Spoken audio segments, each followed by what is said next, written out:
Navy training rounds. Okay. And now we come back.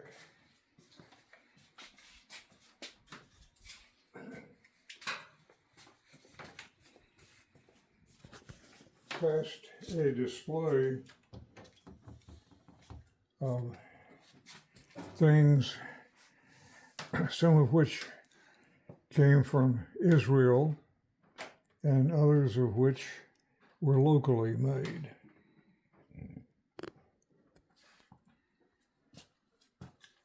And now we have two things that we invite people to read. Okay. You may read those. Notice we are politically incorrect. We say Merry Christmas. We believe one nation under God. We salute our flag and support our troops. If this is offensive, then leave. Okay. What's wrong with being born in a barn? What's wrong with being born in a barn? My mess, my business. Okay. Very good. Okay.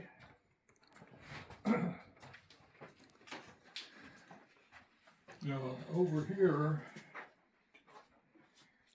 we have a display of what one would refer to, I guess, just as fiesta ware, etc.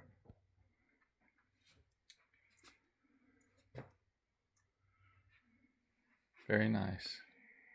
The fiesta ware is nice for the coloration. It's a classic. Now, there are items in here that are made by other than fiesta ware, but they're all just generally, collectively called fiesta ware. Why are they orange? That's because of the fact that uranium oxide is baked into it. Uranium oxide is orange in color. And then farther over here, we have other pieces which are sort of a light green in color. Mm-hmm. Right. And these pieces are referred to as depression glass.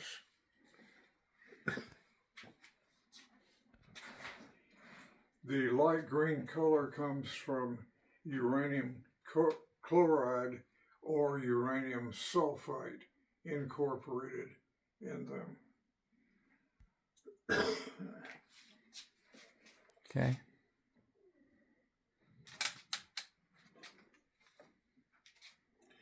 Now here I'm going to give you the opportunity to become Prospector. A prospector. You carry this in your right hand. Okay.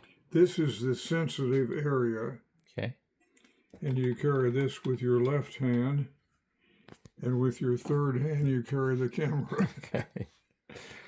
All righty. And then am I going to check out something over here? Well, yeah, let's take it over toward the doors first. Okay.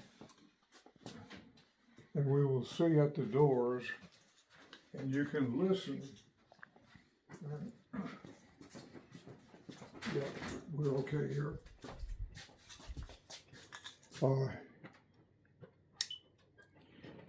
You should be able to hear a few chirps.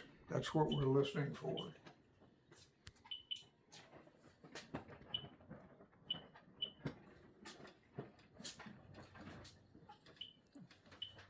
But very few chirps. Okay. Those chirps are due to the natural background. Okay. The dirt, the concrete, all of that has radioactive materials in it. Okay. And as a matter of fact, you and I are radioactive. We have potassium-40 and carbon-14 in our bodies. Naturally occurring, it's all part of life. Okay. Now, if you listen to the chirping rate, we will go back toward the pottery.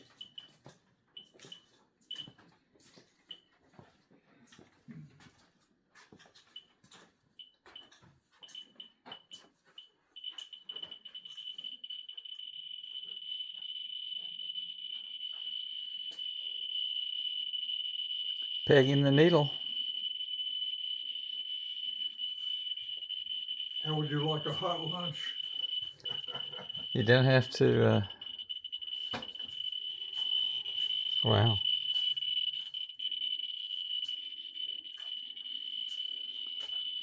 Okay. Okay.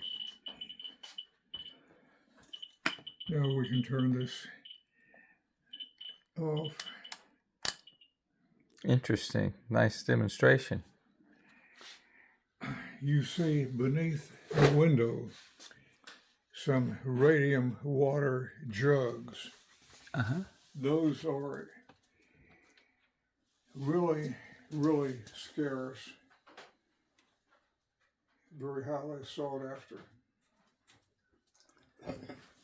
If you lived in certain parts of West Virginia or Virginia back in the day, say the 1920s or something like that, there were many spas.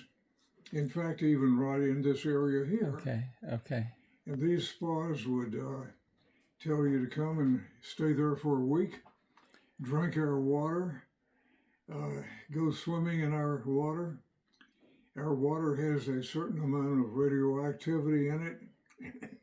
And we all know that radioactivity is really good for you. It perks you up. So with that background, we will make it easier for you.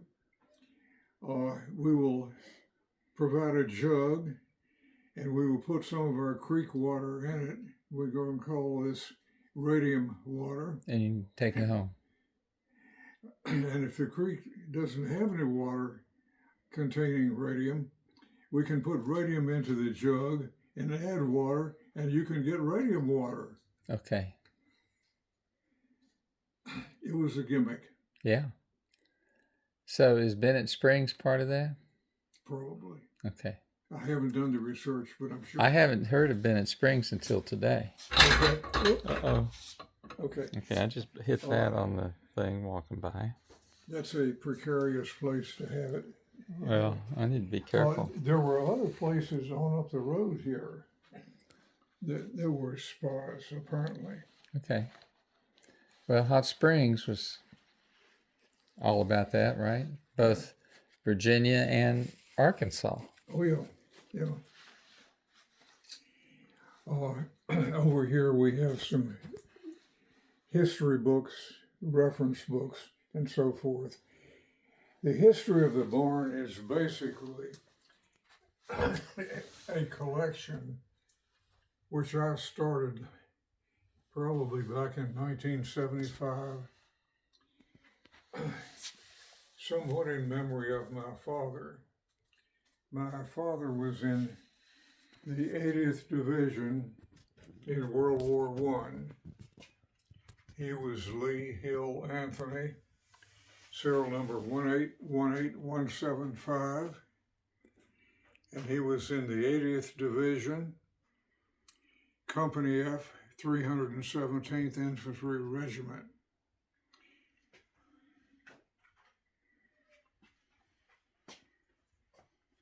And of course, for me, a kid growing up during World War II, he was certainly a role model for me. Excellent. That's a classic. My dad was in World War II. He went in World War II. I'm sorry. Yeah. Okay, right. Mm-hmm. My dad was in World War I. Right. Right.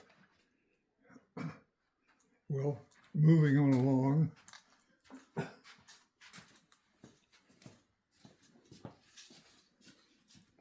see. If you don't mind just signing in there and Okay. get your contact information. Okay.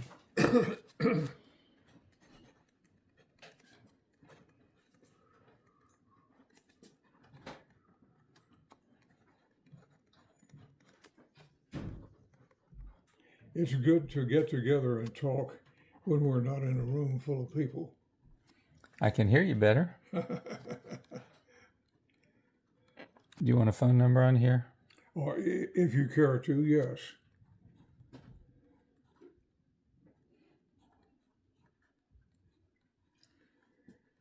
Okay. This is a working environment. Okay. I have two more people with me, volunteers working right now. A third person has already left for the day. Okay. So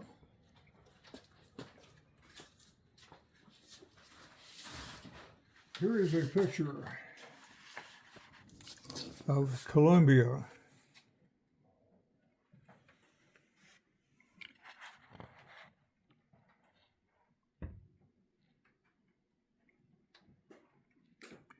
And this document comes in two forms. The name of the individual soldier is written down here and his unit identification, and it says was wounded in the war or fell in battle. So moving along,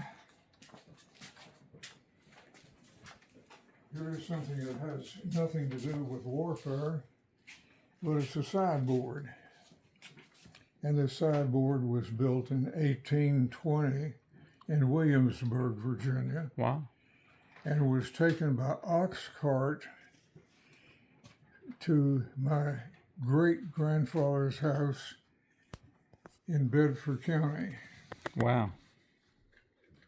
Oh, excuse me. That would have been Campbell County. Okay. A little closer. Yeah. Close. A little closer to Williamsburg. But That's a beautiful piece. 1820? yes, sir. 1820. Wow. Is that cherry? Sir? What kind of wood is that? It's a mahogany. Mahogany. Veneer. Okay. All right. And speaking of furniture, have you ever seen anything like this before? I have not. All right. There is a place here where a child can stand and put his or her feet into the machine. Mm-hmm. So Johnny, with some new shoes that they're looking at, puts the new shoes and the feet into the machine. And Johnny looks in here. The salesman looks in over here. Mama looks in over here.